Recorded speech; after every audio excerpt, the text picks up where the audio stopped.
नमस्कार, यंग वार्ता न्यूज में आपका स्वागत है। मैं हूं नरेंद्र कुमार। खबरों की शुरुआत करते हैं आज के दिन की कुछ बड़ी सुर्खियों के साथ। हिमाचल में कोरोना का कहर जारी। शिमला में 3 कोरोना संक्रमितों ने तोड़ा दम, आंकड़ा बढ़कर पहुंचा 60। सस्ता राशन हड़पने वाले अफसरों के राशन कार्ड किए गए ब्लॉक, नए कार्ड न बनने तक नहीं मिलेगा कोटा। पर्यटकों के लिए अच्छी खबर, 21 सितंबर से खोले जाएंगे ताजमहल और लाल किला के द्वार। मुख्यमंत्री जयराम ठाकुर का बड़ा बयान, कहा विधायकों के कोरोना पॉजिटिव आने के बावजूद भी चलेगा विधानसभा सत्र।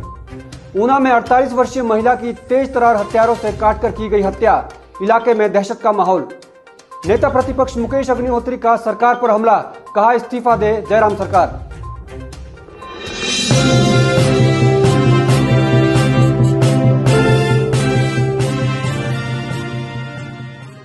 अब समाचार विस्तार से। विपक्ष ने विधानसभा सत्र के दौरान सदन से वॉकआउट कर लिया, जिस पर मुख्यमंत्री जयराम ठाकुर ने अपनी प्रतिक्रिया पत्रकारों के साथ साझा की। उन्होंने कहा कि यह बहुत दुर्भाग्यपूर्ण बात है कि विपक्ष कोई भी बात न सुनने को तैयार है और न ही मानने को तैयार है। मुख्यमंत्री ने कहा कि ये कांग्रेस पार्टी की तौहीन है और उन्हें खुद ही ये मालूम नहीं है कि किसे बोलने का मौका देना चाहिए और किसे नहीं। उन्होंने कहा कि विपक्ष जो भी आरोप लगा रहा है उसे तथ्यों के आधार पर लिखित रूप में दे। चर्चा होनी चाहिए। नियम के अनुसार 2.5 घंटे की चर्चा इसमें अलाउड रहती है और 2.5 हो गई, 2.5 दिन की होगी, कल रिप्लाई होगा। ऐसे में अपने विधायक कौन कौन बोलेंगे वो सूची उनकी ओर से आती है और उनको वो निर्धारित करना चाहिए था किसको पहले बोलना है, किसको बाद बोलना है, किसको बोलना है, किसको नहीं बोलना है। लेकिन उसके बावजूद भी वो तय नहीं कर पाए। ऐसी परिस्थिति में आज सदन में विधायकों के कोरोना पॉजिटिव आने के बावजूद भी विधानसभा का सत्र जारी रहेगा। यह जानकारी मुख्यमंत्री जयराम ठाकुर ने पत्रकारों को दी। उन्होंने कहा कि सदस्य के कोरोना पॉजिटिव आने के बाद पूरे सदन को सैनिटाइज किया गया है और कोरोना पॉजिटिव आए सदस्य को आइसोलेशन में रखा गया है। मुख्यमंत्री ने कहा कि जो भी व्यक्ति संक्रमित के संपर्क में आया है, अगर उन्हें स्वास्थ्य में कोई भी दिक्कत आ रही है तो वे खुद को क्वारंटीन करें और सदन में ना आए।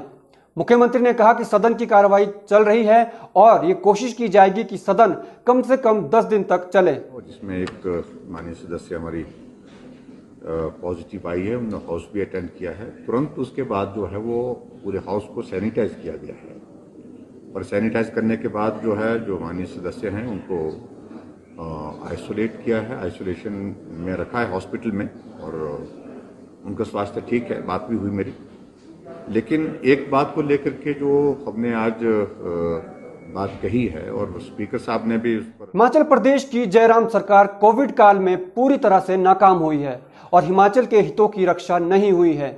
ये आरोप नेता प्रतिपक्ष मुकेश अग्निहोत्री ने सरकार पर लगाए हैं।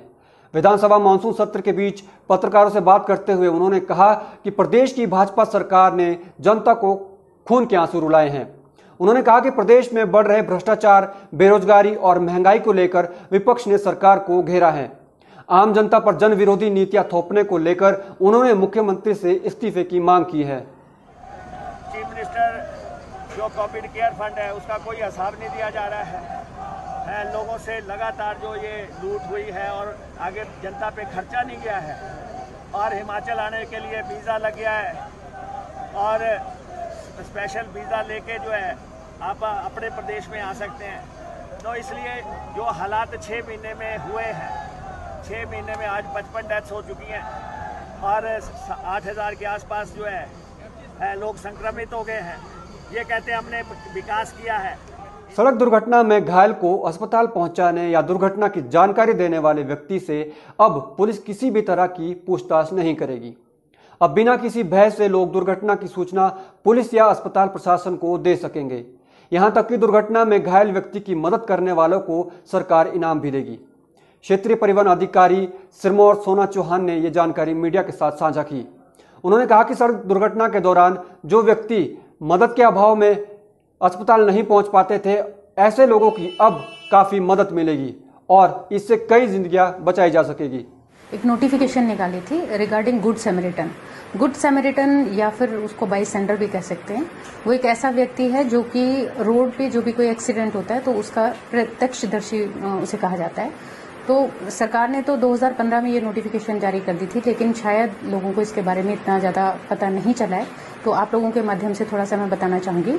दोबारा से इसके ऊपर स्ट्रेस अपॉन किया है और लोगों को जागरूक होने के लिए कहा गया है।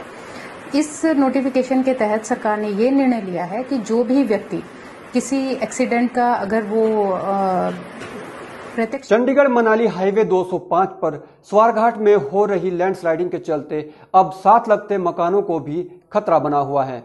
बता दें कि स्वारघाट के होटल कैलूर के पास करीब 2 हफ्ते पहले हाईवे की सड़क धंस गई थी, जिसके चलते यहां पर सड़क का डंगा गिर गया।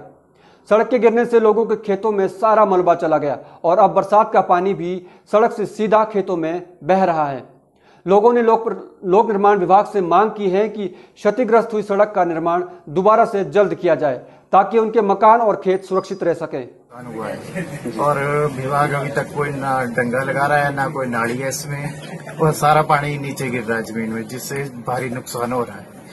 मैं यही चाहता हूँ कि मेरे घर को आने जाने वाला रास्ता बंद है, वो रास्ता खोला जाए और डंगा लगाने की कृपा की जाए जल्दी से जल्दी, ताकि और बारिश हो तो ज्यादा नुकसान ना हो और नाली इसमें अधिशीघ्र निकाली जाए ताकि पानी नीचे ना जाए, जमीन को नुकसान ना हो जाए।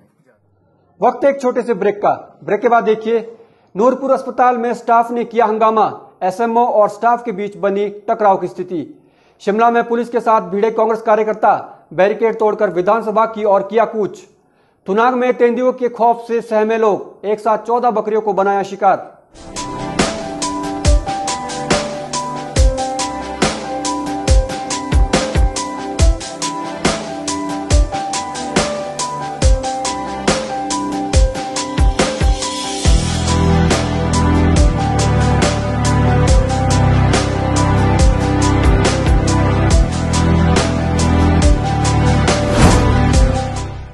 भूषण ज्वेलर्स, अनमोल रिश्तों के लिए।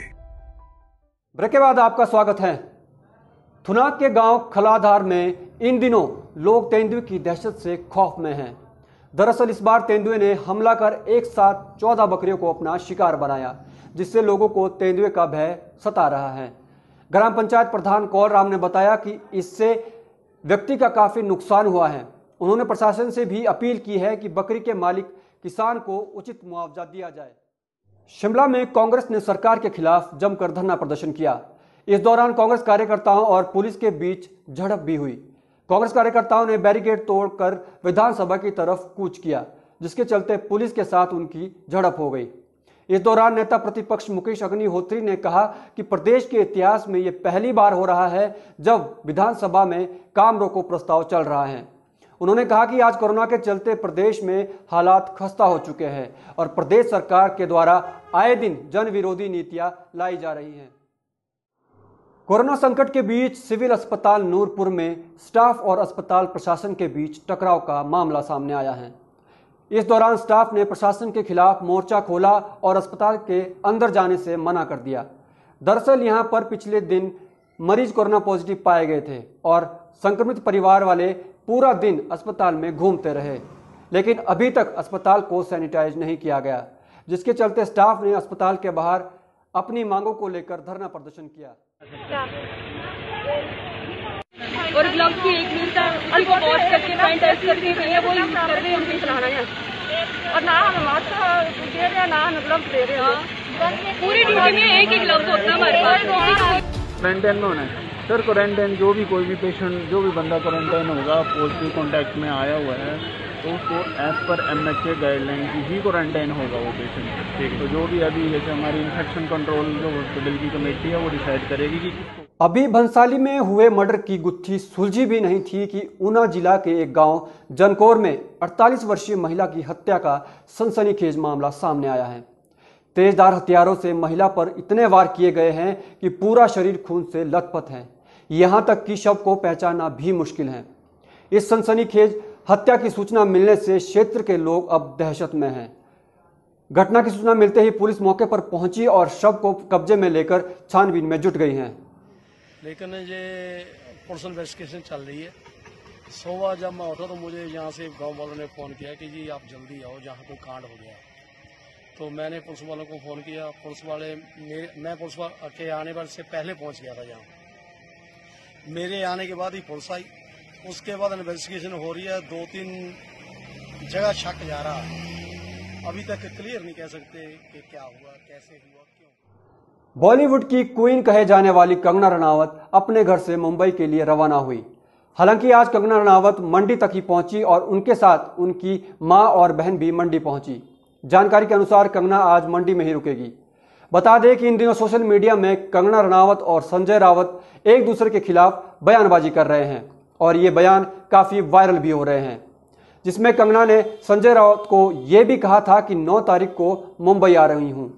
सोशल मीडिया पर इस वीडियो पर कई प्रतिक्रियाएं भी सामने आ रही हैं।